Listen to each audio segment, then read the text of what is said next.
परिचय। दोस्तों, इन चीजों को ध्यान से देखो। इन चीजों का उपयोग लंबाई को मापने के लिए किया जाता है। हम अपनी ऊंचाई को भी माप सकते हैं। हम धागा, पेंसिल और मेज जैसी चीजों की लंबाई को माप सकते हैं। तो दोस्तों, आओ हम माप के बारे में और अधिक जानें। उद्देश्य। इस पाठ के अंत में आप निम्नलिखित को समझने में सक्षम होंगे। मापने योग्य वस्तुओं का वर्णन करने में तथा उनकी तुलना करने में। एक निर्दिष्ट वस्तु की तुलना में अधिक लंबी व छोटी वस्तुओं की जांच करने में। वस्तुओं की लंबाई की तुलना करने में तथा इन लंबाइयों के बीच अंतर करने में। माप। किसी वस्तु को मापने की क्रिया को मापन कहते हैं।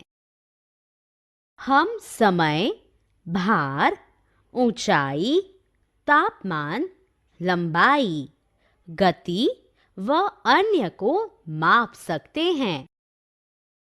यदि हमारे पास माप नहीं है तो यह जानना बहुत कठिन होगा कि हमें स्कूल कब जाना है, आपका वजन कितना है अथवा बाहर मौसम कितना ठंडा या गर्म है।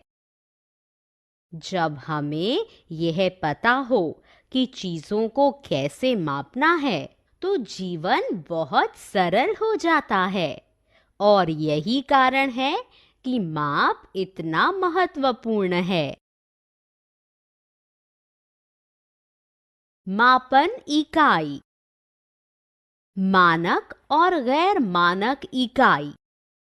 मानक इकाई से आशय किसी विशिष्ट वस्तु को मापने के लिए उपयोग की जाने वाली सामान्य इकाई से है।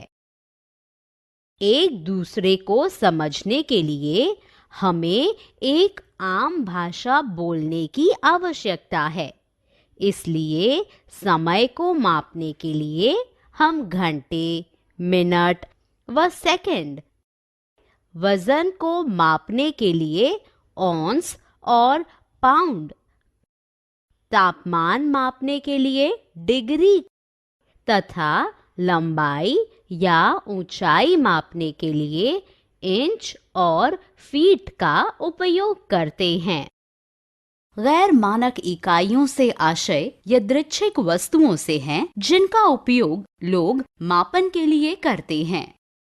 उदाहरण, मैं अपनी नोटबुक को मापने के लिए पेपर क्लिप का अथवा अपने भाई की ऊंचाई को मापने के लिए धागे का उपयोग कर सकता हूँ। किसी वस्तु का भार जानने के लिए मैं अपने हाथों का उपयोग कर सकता हूँ और अपने दोस्त की बाजू का माप लेने के लिए मैं अपनी उंगलियों का उपयोग कर सकता हूँ। लंबा और छोटा। विभिन्न वस्तुओं व चित्रों की प्रत्यक्ष तुलना के माध्यम से हम यह निर्धारित कर सकते हैं कि कौन सी वस्तु ऊंची, छोटी या लंबी है और कौन से वस्तु सबसे अधिक ऊंची, छोटी या लंबी है।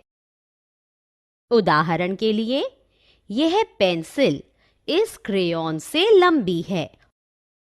हम गैर मानक इकाइयों का उपयोग करके भी वस्तुओं को माप सकते हैं, जैसे कि संयोजी क्यूब, पेपरक्लिप, पेंसिल, रबड़, क्रेयॉन, हाथ, पैर व जूते का उपयोग करके।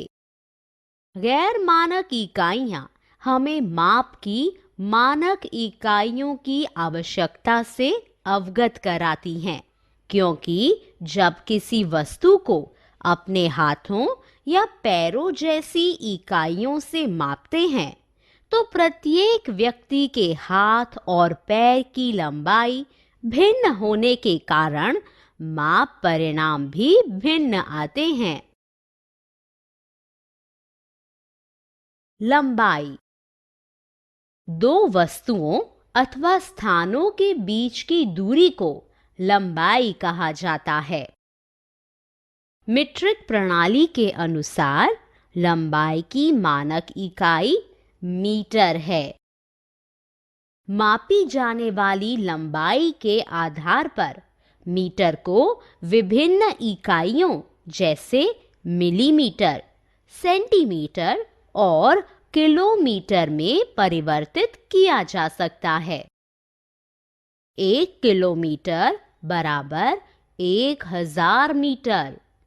1 मीटर बराबर 100 सेंटीमीटर। 1 सेंटीमीटर बराबर 10 मिलीमीटर। उदाहरण के लिए, एक पेंसिल की लंबाई सेंटीमीटर में मापी जाती है, जबकि दो स्थानों के बीच की दूरी को किलोमीटर में मापा जाता है।